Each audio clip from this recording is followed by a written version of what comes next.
ඔබ සැම සාදරයෙන් පිළිගන්නවා සිලොන් වයිබ්ස් ඉන් නෝර්ත් ඇමරිකා මගේ YouTube channel එකට.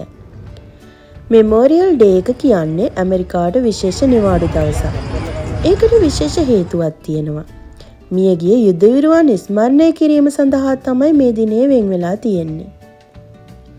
ඉතින් අපි ගියා මේ නිවාඩු දවසේ ඇමරිකාවේ මිචිගන් ප්‍රාන්තයේ ක්ලින්ටන් ටවුන්ෂිප් එකේ තියෙන CJ බැරිමෝ එකේ පාක් එකේ විනෝද වෙන්න.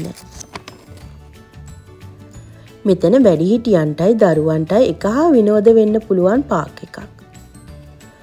මෙතනදී නම් බෑ බෑ කියලා බයේ ඉඳලා නව අත්දැකීමක් ගන්න ඕන නිසා ගිහින් බැලුවා. ටිකක් විතර බය හිතුණා.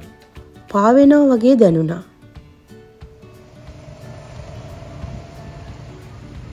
ගෝ කාට් එක කාර් එලනවා වගේ නම් නෙමෙයි. මිනි ගෝල්ෆ් ක්‍රීඩාව. ලෝකෙ කොහේ ගියත් බත් කන්න කැමති මට අකමැත්තෙන් පීස කන්න වුණා.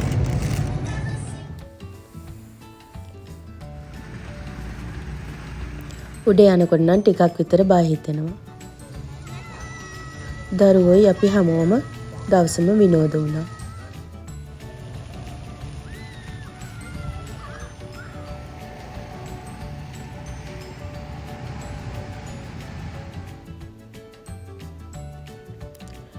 ෂිප් ලයින් එක. ඇත්තටම මම නම් ෂිප් ලයින් එකේ ගියේ නෑ, ටිකක් විතර බය හිතුණා.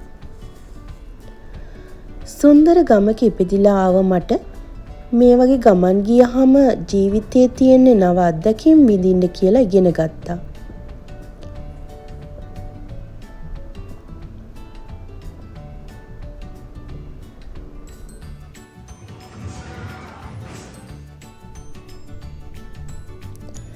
ඉතින් තවත් රසවත් අලුත්බර වීඩියෝ රැගෙන ඔබ හමුවට එන්න බලාපොරොත්තු වෙනවා. රැඳී සිටින්න මගේ YouTube channel එකත් එක්ක සිලොන් වයිබ්ස් ඉන් නෝර්ත් ඇමරිකා.